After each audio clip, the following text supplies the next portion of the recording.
On this short quick video, I'm going to show you how to fix Snapchat loading problem. First thing guys, open the settings on your phone and then open the apps manager. When you open the apps on this page, you will find all the apps that you have on your phone. Scroll until you find Snapchat. When you find it, then click on it.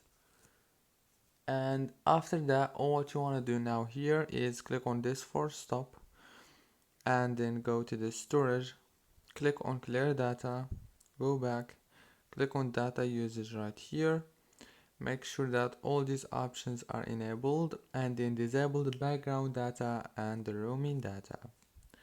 And then go back to the settings on your phone, go to the wireless and networks, and then enable the airplane mode for 7 seconds and disable it. That's it. Now reopen Snapchat. Don't forget to like, subscribe.